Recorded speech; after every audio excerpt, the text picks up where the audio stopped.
you're like us, you'll notice that the cost of living and running a household is increasing with every passing week. And that increased cost of living puts pressure on debt and especially household debt. Hi, Brian and Kurt from Clifton Accountants here, and today we're going to be looking at some ways to control household debt. Yeah, hi Kurt. This clip's one that I reckon is really important for everyone and every household, so we should get into it. We should. The first idea we've got 8 ideas for controlling household debt. The first idea is to stop getting into more debt, which may seem a bit obvious, but it's sometimes important. If you're constantly getting further and further into debt because you think at some stage in the future that you're going to be able to reduce your debt, well, that may not necessarily be the case. Review your situation now, and the less debt you can get into, the less debt you have to pay down in the future, so the further ahead you are. That's it. It's a bit like digging a hole. You know, at some point you've got to try and fill that hole back in, so stop digging. The worst debt when we talk about increasing debt is credit card debt. High interest rates, it's for short-term gains often, and yet they can be there for the long term. Yep. Second idea on our list is to actually know your debts. So understand what debts you've got, what interest you're paying, when your repayments are there any fees involved, when it's going to be paid off. So actually understand the debts that you've got, and critically also understand why you got into them, so you don't get into further debt for what might be similar bad reasons. The third idea is to start paying off debt. Now that may seem a bit obvious, but a lot of people these days, you have line of credit sort of accounts, interest only accounts. You're repaying interest, but you're not repaying capital. So it's very important to start to make a plan for how you're going to repay those debts and focus on which debts you should be repaying. So if you have higher interest debts, they're the debts you need to focus on first. If you have debts that are tax deductible and some that are not, get rid of the non-tax deductible debts. Start paying off your debts today. That's right. The key thing there is actually making a start. Our fourth point is budgeting. Do a household budget.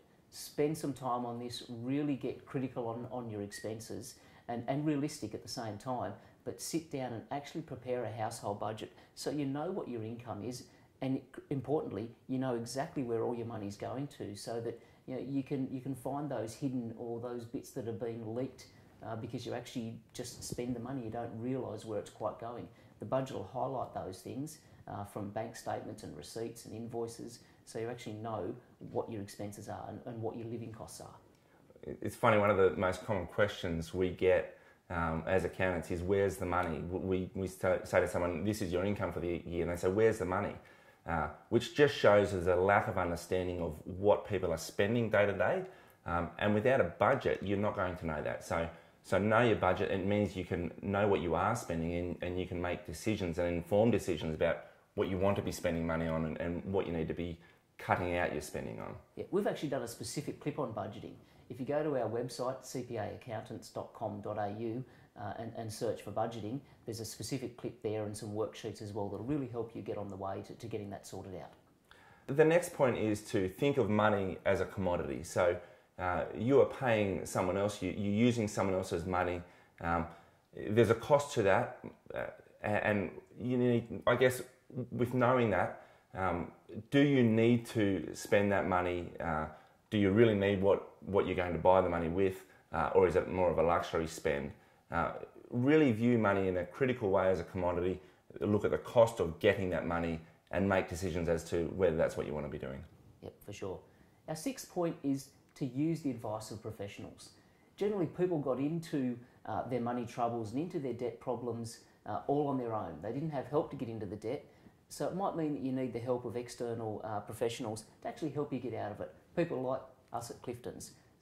So make sure you use those knowledge and those resources that you have to get people helping you with making these plans and getting you out of it, which might be consolidation of debts, a whole range of ways. But yeah, make sure you use the knowledge bank that's available in professional people.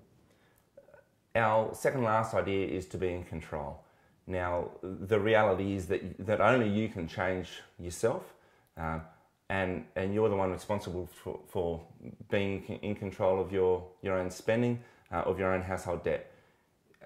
If you take responsibility for that, if you set action points in place and you are the one who is in control of your household debt and your spending, then you have the ability to make real differences.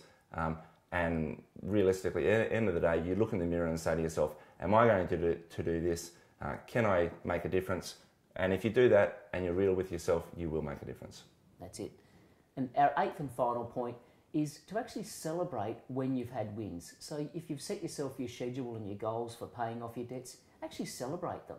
You know, the fact that you've achieved these goals and you've got yourself under control, celebrate them so that you get that good feeling about what you've done, because what you've done in getting these things under control, reducing your debt and easing that pressure, it's all really positive things for your future. So make sure you celebrate and enjoy it. If you're looking for the use of a professional to help you on these things, contact us at Clifton Accountants. You can see us at our website, cpaaccountants.com.au, or phone us at our Bomaderry or Bowral office.